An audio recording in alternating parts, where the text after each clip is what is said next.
We'll have the votes. We're going to pass the CR. We can do it on our own. But what I'm saying is Democrats ought to do the responsible thing, follow their own advice in every previous scenario, and keep the government open. It's their choice. I wish it could be a unanimous vote in the House chamber today.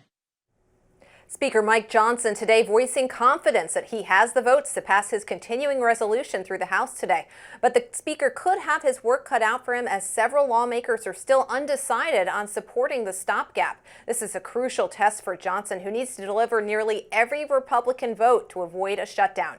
Joining me now is the Hill's White House reporter Brett Samuels to discuss what's happening today on Capitol Hill. Brett, thanks so much for joining us. J.D. Vance today, Vice President, is going to be on Capitol Hill meeting with Republican lawmakers trying to secure those much needed votes. Is he turning out to be kind of Trump's Congress whisperer, if you will? Yeah, I think that's a good term for him. You know, we see J.D. Vance, as one source told me, we've seen him before on Capitol Hill trying to sort of articulate the president's agenda. Obviously, he was in the Senate, for a couple of years as a senator from Ohio. So, I feel like Trump world likes to view J.D. Vance, as you said, as sort of the Congress whisperer, the one who can put Trump's agenda and his desires sort of into terms that lawmakers can get behind. We are seeing some pushback even from fellow Republicans. Republican Representative Thomas Massie posted on X over the weekend, "Unless I get a lobotomy Monday that causes me to forget what I've witnessed the past 12 years, I'll be a no on the CR this week." So it's deja vu. Look, I was the only man standing up here on March 27, 2020, when they passed the COVID stimulus bill that created $2 trillion out of thin air. I said it would cause inflation, and it did. It caused inflation. And he said he was coming at me like I'd never seen. I got 81% of the vote. We'll see how it works out. Thank you. I think it's safe to say he's probably a holdout. Who else is on the fence amongst Republicans? Yeah, there's a few names to watch other than Thomas Massie, who, as you said, left very little doubt about where he stands. Tim Burchett from Tennessee is one name to watch. He has sort of been waffling, suggesting he's undecided. Richard McCormick from Georgia is another congressman who is sort of on the fence. And then there's a handful of other Republicans who have said, that they think they can get there, but they're not there yet. So, Mike Johnson has this very narrow majority to work with, and he's got a handful of Republicans to kind of drag across the finish line, it seems. On the other side of the aisle, House Minority Leader Hakeem Jeffries had this to say earlier. Let's take a look. This partisan and reckless Republican spending bill fails to protect Social Security, Medicare, and Medicaid, which we know are on the Republican chopping block. It represents devastating cuts and an attack on seniors, families, and veterans. We cannot support this bill. So, Brett, does it look like Jeffries is going to be able to keep Democrats united against the CR? I think his job got a little easier when Republicans put out the text of this bill, which showed that it was not exactly just funding the government at sort of continuing levels, that it also included some Republican priorities around spending, when it comes to immigration, defense.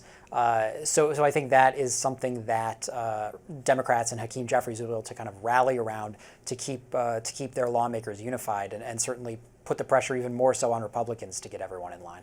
If they are able to get this through the House, it's now up to the Senate to get this legislation passed, and Republicans are going to need at least 8 Democrats on board to get it passed. Do you think that's likely to happen?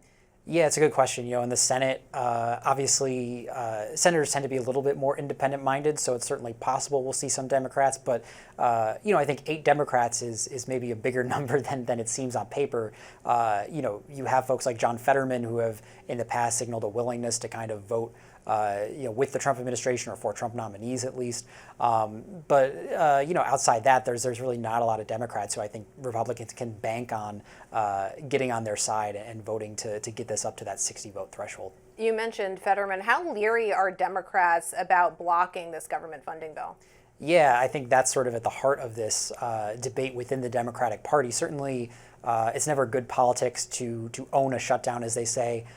We've already heard from the White House and from Republicans trying to spin this as, Democrats want to shut down the government because they're the ones opposing this stopgap measure. So certainly it's politically risky for Democrats if they do decide to kind of unite against this and it leads to a government shutdown. But Democrats, it seems, are banking on the fact that it'll either bring Republicans back to the negotiating table or the American public will see sort of the less popular aspects of this bill and maybe blame Republicans for it.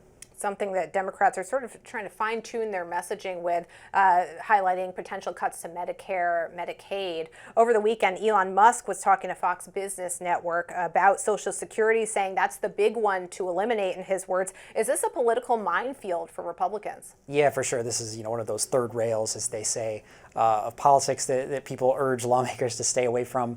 The White House and allies of Elon Musk are trying to kind of reframe this, say that what he was talking about was cutting fraud and waste in entitlement programs like Social Security, Medicare, Medicaid.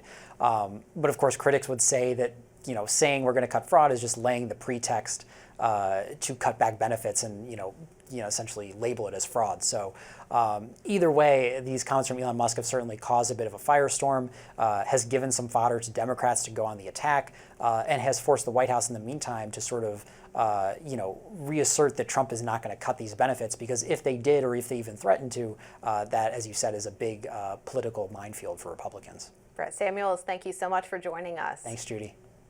Billionaire Elon Musk has rocketed to the top of the Republican Party, becoming one of the most prominent faces inside the Trump administration. But with his new role came downfalls, with Musk admitting this week that he's having great difficulty running his companies. Tesla stock has tumbled since near record highs, plummeting 50% since December. And showrooms across the U.S. are facing protests over Doge's government takeover. Joining me now is the Hill's technology reporter Miranda Nazzaro. Miranda, thanks for joining us. President Trump looks to be trying to help out his right-hand man, saying on Truth Social he'll be buying a Tesla car. How much of a hit are his businesses taking as he heads Doge? Right. I think that this message was quite a big signal that we are seeing even President Trump himself be a bit worried about the hit that Tesla is taking. We also just got word in the last hour that a Tesla is being driven to the White House today on Tuesday, where Trump will either sit in it or drive it remains not clear at the moment. But either way, it's very clear the White House is making a statement of support for Tesla. Now, as you mentioned before, Tesla stocks have plummeted more than 50% since last December, and even in just this week alone. So Monday, they suffered 15% downfall, and that is the largest dip in more than 4 years. So things have not been looking great for Tesla. A lot of people are attributing it to the role that Elon Musk is playing in the Trump administration with Doge. It's unclear, though, exactly how all of it is correlating. Tesla has had issues in the past. However, investors I've spoken with say this one seems to be lasting a lot longer and could likely be tied to those Doge cuts. Miranda, Tesla dealerships have been facing these waves of protests. In Seattle, multiple Cybertrucks were set on fire. Do we have an idea of the long-term impact this could have on sales? And is the company seeing sales fall in Europe due to Musk's right-leaning politics? Yeah, so obviously the impact of Musk is being felt across borders. In Germany alone, Tesla sales dropped, I believe it was more than 70% just last February.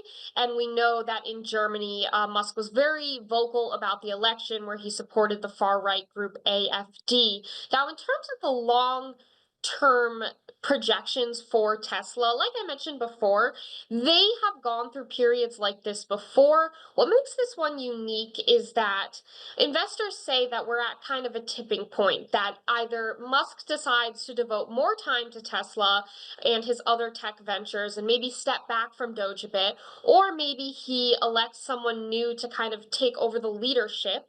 But in general, we don't know exactly if any of this will work. At this point, investors say that, Tesla is tied to Elon Musk, but Elon Musk is tied to Trump and politics at this point. So the damage might be irreversible. Now, that said, Musk on Twitter, or X himself on Monday, said that he thinks it will be fine in the long run. So it doesn't sound like he's concerned, but obviously his job is to put on a confident face. And what do we know about shareholders in his company? Is he starting to face pressure from those key holders to shift his focus back to leading his businesses? Yeah, so the thing about how Elon runs his businesses is that he has always been both the face, but also very involved with the process. We used to hear stories about him literally sleeping on the floors of Tesla warehouses, and he has maintained that he is very dedicated to it.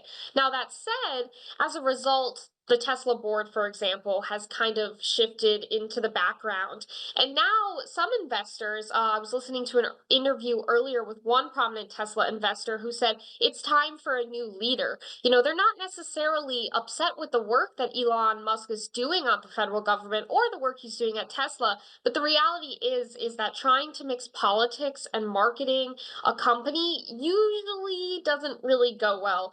So I think that investors, they might personally support Elon Musk, but they know that the market is very sensitive to when you have this powerful businessman very vocal about politics. And as we know, politics is very divisive. So he's sure to lose some buyers as a result. Unclear if he's gone from sleeping on the floor of X to sleeping on the floor of the White House or the executive office building. Musk's social media company X went down Monday for several hours due to a cyber attack. The billionaire said that a country could be involved. Is there any evidence of that? What do we know about that attack? So the thing with cyber attacks is they are very hard, at least at this point, to actually trace where they're coming from on a public level, I should say. He did claim later, after he said that massive cyber attack, that it was coming from the Ukraine area. Now, you can trace IP addresses and all of that. However, he wasn't very specific. Ukraine area could mean a lot of things. It also could potentially imply other Eastern European countries. And it comes also amid uncertainty because another group called the Dark Storm Team, they're a group of hackers, they had posted on their Telegram page that they were responsible for the hack, and they, from what we know, are not in Ukraine. So I think he was saying that, and maybe there was IP addresses tracing back to that. However, I don't think we know anything definitive at this point. It might be a long time before we do. I mean, it takes, even when there's government hacks of sorts, we don't find out about that for weeks or months. So I don't think we'll get any real clear answers, though his comment about Ukraine is sure to kind of stoke the already heightened tensions with the country, I think. Miranda Nazzaro, thank you. Thank you. Pro-Palestinian protester Mahmoud Khalil, recently arrested by ICE and scheduled for deportation, will remain in the U.S. for now, pending a hearing today. Trump said Khalil, being held in Louisiana, will be the first of many foreign students deported as, quote, terrorist sympathizers, while legal experts say the deportation of a green card holder like Khalil will pose very serious constitutional problems. As rallies in Khalil's support intensify in New York City and spread to Los Angeles and Chicago today, a federal judge ordered a Wednesday court hearing for Khalil, pausing efforts to deport him. Thousands have signed a petition for Khalil's release. White House press secretary doubling down on the president's depiction of Khalil Tuesday afternoon. Mahmoud Khalil was an individual who was given the privilege of coming to this country to study at one of our nation's finest universities and colleges. And he took advantage of that opportunity, of that privilege, by siding with terrorists. This is an individual who organized group protests that not only disrupted college campus classes and harassed Jewish American students and made them feel unsafe on their own college campus, but also distributed pro-Hamas propaganda. Khalil's attorney, Amy Greer, tells The Hill that when ICE came to arrest him on Saturday, they claimed his student visa was revoked, even after he told officers of his green card status. Greer also said the ICE agents threatened his wife, who is 8 months pregnant and a U.S. citizen. That's today's Daily Debrief. I'm Judy Kurtz. Be sure to like, share, and subscribe to The Hill's YouTube channel. And come back here soon for the intersection between politics and policy.